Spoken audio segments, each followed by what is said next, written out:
Salut les ambitieux, on se retrouve pour une nouvelle vidéo. Aujourd'hui, je vais vous présenter Monsieur Jules Dartos, qui est intervenu durant mon séjour à Londres pour nous donner un cours un peu spécial, car il nous explique un peu son métier. Vous allez le comprendre durant l'interview. J'ai eu l'occasion de visiter avec lui certains monuments et places de Londres qu'il présente à ses clients les plus fortunés. Profitez de ces conseils qui sont très intéressants et restez bien jusqu'à la fin parce que j'ai une petite annonce à vous faire. Bonne vidéo!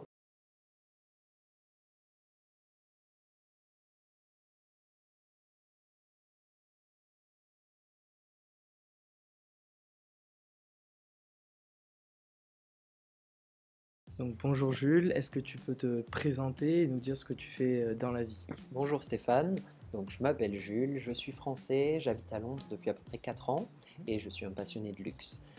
Voilà, passionné de luxe, passionné d'automobile et de gastronomie. Et j'ai décidé de lancer ma société qui s'appelle Luxury Lifestyle Experts et qui est une société qui s'occupe de gérer le patrimoine et le lifestyle de clients qui ont évidemment des patrimoines extraordinaires et des fortunes extraordinaires. Donc mon service consiste à vraiment les aider, les conseiller euh, sur tout un tas de décisions qui peuvent être éventuellement des investissements, comme dans l'automobile. J'aide par exemple des clients à créer des collections de voitures. J'ai récemment aidé un musée à acquérir certaines pièces de collection, un musée de l'automobile en Moyen-Orient. Je m'occupe aussi en termes de lifestyle des déplacements de mes clients, donc les hôtels, les restaurants, les jets privés et des activités inhérentes à tout ça, comme les shuttles, comment aller à l'aéroport, comment nettoyer un jet privé, qu'est-ce qu'on mange dans un jet privé, des questions qui sont finalement assez extraordinaires, mais voilà, c'est l'activité que je fais. Je suis clairement là pour simplifier la vie de mes clients qui sont sollicités évidemment par les plus belles marques voilà, et les plus beaux hôtels, et je suis là pour les aider à trouver le bon choix, le choix qui leur correspond, et les aider finalement à économiser de l'argent en prenant la bonne décision. La motivation que j'ai eue pour me lancer, elle est venue de feedback que j'ai reçu de clients. En général, les services que j'ai proposés, que ce soit chez BMW Group, Georges V ou chez Harrods, les 3 sociétés très grand luxe dans lesquelles j'ai travaillé, les feedbacks étaient très positifs et les clients me demandaient souvent éventuellement de faire un peu plus que ce que l'entreprise me demandait. Et en collectant ces feedbacks, en voyant un petit peu ce que les clients aiment et ce dont ils ont besoin, j'ai travaillé longtemps dessus. Ça m'a pris à peu près une dizaine d'années. Donc j'ai collecté tous ces feedbacks et finalement j'ai réalisé qu'il fallait vraiment que je lance mon projet parce qu'il y avait un marché et un besoin. Un service qui n'était pas couvert et où moi je pouvais vraiment faire la différence. Donc ma différence, c'est clairement le sens du service. J'ai réussi à faire quelque chose à travers ma société qui est assez unique en termes de communication, en termes d'approche pour les clients et en termes de disponibilité. Le service que je propose est très simple. J'aide des gens à gérer leur train de vie. C'est finalement simple. En fait, il faut vraiment imaginer que les gens avec qui je travaille, les clients que j'ai, ont des exigences qui sont extraordinaires et évidemment, il faut avoir des standards qui sont très forts. Donc la motivation pour lancer mon projet, elle est venue des expériences que j'ai faites dans des très grosses boîtes, BMW Group et Four Seasons. C'est des groupes énormes et qui m'ont donné des standards de base et finalement, après avoir appris tout ça, après avoir pris beaucoup d'expérience grâce à ces groupes-là, j'ai compris que je pouvais également me lancer et apporter quelque chose aux clients qui était vraiment unique. J'ai toujours voulu travailler dans ce domaine, le luxe, et c'est en étant tout petit que j'ai commencé à comprendre que le luxe et surtout l'automobile était vraiment un domaine où je sentais que j'allais pouvoir m'épanouir. Donc à force d'expérience, en travaillant dans le domaine, j'ai compris que je pouvais vraiment faire ma place et c'est un domaine qui m'a complètement passionné, où on peut vraiment être créatif et proposer aux clients des choses extraordinaires. Et quand on a des clients qui peuvent se permettre d'avoir uniquement des choses extraordinaires, c'est vrai que c'est très agréable comme façon de travailler. Donc la passion, elle est venue rapidement, principalement de l'automobile et surtout quand je l'ai développée dans les entreprises pour lesquelles j'ai travaillé. Je dirais que la meilleure et la pire anecdote, en fait, se résume à une seule anecdote. Ok. En général, il faut imaginer que les missions que j'ai arrivent toujours comme un challenge. Il n'y a rien finalement de simple ou qui coule de source, sinon le client le ferait lui-même. Donc si en général un client fait appel à moi, c'est qu'il y a un petit peu de travail. Donc il faut imaginer le contexte, on est à Londres, on me demande de faire un pique-nique pour une famille royale dans Hyde Park. Mais le pique-nique doit avoir l'air d'être sorti des mille et une nuits. Il faut vraiment que ce soit extraordinaire en termes de déco, d'ambiance, de sécurité, évidemment. C'est une famille royale qui veut faire un pique-nique. Et on a déjà une quarantaine d'invités. Donc finalement, ça commence à être un gros pique-nique. Donc on prépare tout en termes de sécurité, de déco. Ça devient absolument fantastique. Et une demi-heure avant l'événement, je suis en lien avec la famille et on me dit qu'il va finalement y avoir 80 personnes au lieu de 40. Donc on a réussi à, voilà, en une demi-heure, on a doublé ce qu'on avait prévu pour manger et on a fait comme on pouvait, on a vraiment fait un effort extraordinaire, mais on a trouvé de quoi satisfaire les 80 invités au lieu des 40. Donc voilà, comme je te disais, toute l'expérience commence par un challenge. C'était compliqué, mais finalement on a transformé ça en une réussite. Les clients étaient très contents. Ils ont presque même pas vu la différence. Pour eux, c'était normal et on a réglé le truc. Et c'était ouais, c'était une très bonne journée au final, qui avait mal commencé, mais à la fin, ouais, ouais, très très bon souvenir.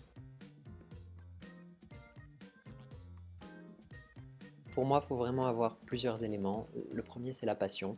Donc je dirais qu'une passion, tout le monde en a. Il faut réussir à creuser sa passion et voir comment on peut proposer un service autour de ça et comment on peut vivre de sa passion.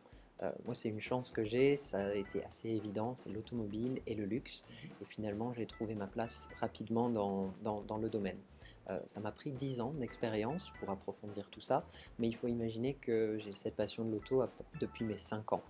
J'ai appris à lire avec Sport Auto et j'ai toujours été dans l'auto, dans le luxe, depuis voilà, cet âge-là à peu près. Donc ça prend du temps. Donc pour moi, un conseil pour un entrepreneur, c'est imaginer qu'il faut être très patient. Les résultats sont possibles et certainement ou presque pour tout le monde, mais il faut savoir que la patience est vraiment une qualité très importante. Pour moi, la deuxième qualité qui est très très importante, c'est la persévérance.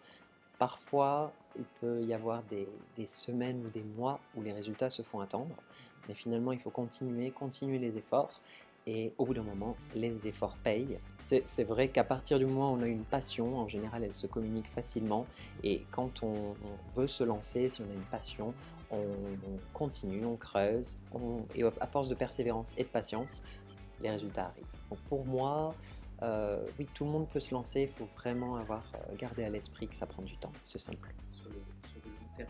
Ouais, ouais, ouais. C'est quelque chose qui se fait vraiment sur le long terme. Il faut vraiment étudier son marché également, comprendre si le service qu'on apporte est intéressant pour les clients. Pour trouver comment créer mon entreprise, moi j'ai essayé de procéder un peu comme un docteur.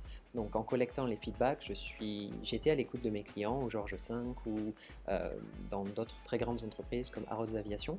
Et mes clients me faisaient part de leur frustration et au fur et à mesure, j'ai accumulé ces feedbacks et je me suis aperçu que en combinant tout ça, je pouvais clairement faire un business qui pourrait les aider et qui pourrait moi me faire vivre et en plus me faire vivre de ma passion. Je pense que c'est illusoire de vouloir se lancer dans le luxe en étant révolutionnaire. Pour moi, il faut avoir l'idée, il faut vraiment se confronter au marché et réaliser grâce aux clients et grâce au feedback qu'ils donnent, est-ce que mon projet est viable ou pas. Il ne faut pas donner aux clients envie de quelque chose, il ne faut pas avoir l'espoir de donner aux clients envie de quelque chose de nouveau. Il faut plutôt leur demander ce qu'ils veulent et adapter, chercher, approfondir, et ensuite quand l'idée est bonne, les clients sont là, clairement. Alors, pour moi, le premier conseil, c'est vraiment travailler et ne pas avoir peur de travailler. Il faut imaginer que les journées sont longues quand on est entrepreneur et le travail arrive, y compris les samedis, y compris les jours fériés. Donc pour moi, c'est vraiment le premier conseil, c'est réaliser ce à quoi on s'attaque. Rien n'est impossible et de toute façon, quand la passion rejoint le travail, en général, on ne sent pas le temps passer. Le deuxième conseil pour moi, c'est faire ses recherches. Il faut vraiment avoir travaillé sur le business plan, l'étude de marché et avoir regardé s'il y a une vraie clientèle, un potentiel. Si le business est juste un super Excel très travaillé qui dégage un profit complètement illusoire, pour moi ça ne fait pas de sens. Il faut vraiment se confronter et oser confronter son idée. Parfois on arrive avec une idée qui peut avoir beaucoup de valeur morale, écologique, mais il faut voir s'il y a un marché.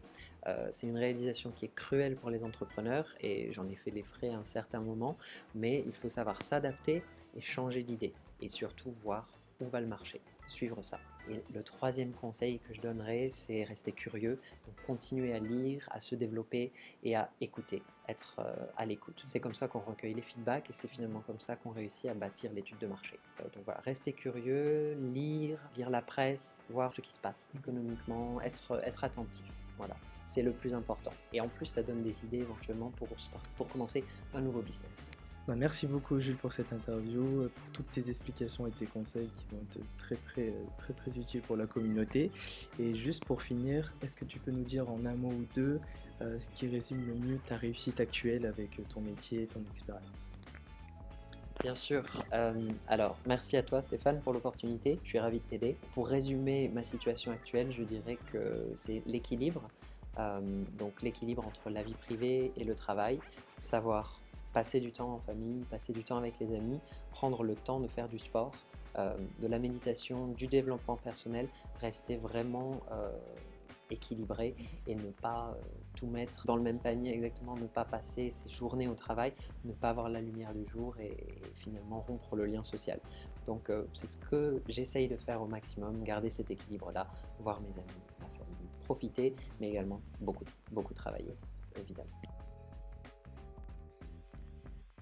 Voilà, j'espère que cette interview vous a plu. Faites-le moi savoir en commentaire si ces conseils ont été inspirants pour vous. Si ce type de format vous plaît, posez-moi toutes les questions que vous voulez en description de la vidéo. Vous pouvez aussi me demander personnellement sur mes réseaux sociaux qui sont présents dans la description de cette vidéo. Vous pouvez me contacter, je vous réponds personnellement. En ce qui me concerne, Jules a été pour moi une grande source d'inspiration lorsque je l'ai rencontré.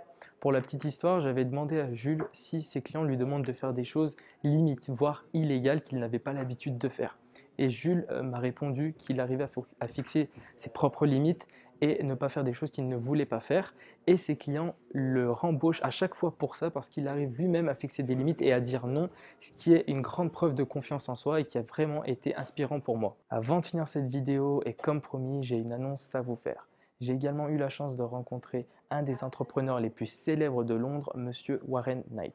Il m'a appris beaucoup de choses car il est intervenu comme professeur lors de mon séjour à Londres dans le secteur du digital marketing. Pour vous introduire le personnage, j'ai une petite anecdote à vous raconter. Lors de son premier cours dans notre classe, il arrivait avec un peu de retard et pour s'excuser, il nous a dit qu'il donnait une conférence à Londres. Cette conférence lui a rapporté plus de 40 000 livres sterling. C'est juste incroyable. Ce que je vous propose, c'est que vous m'envoyez vos questions afin que je les pose à Monsieur Warren Knight. Il y répondra soit par mail, soit en vidéo. Au même temps que cette vidéo, j'ai posté une publication sur Facebook afin de recueillir toutes vos questions. J'en sélectionnerai 5 parmi toutes les questions et sachez que cette publication prendra fin d'ici 5 jours. À bientôt les ambitieux. Ciao!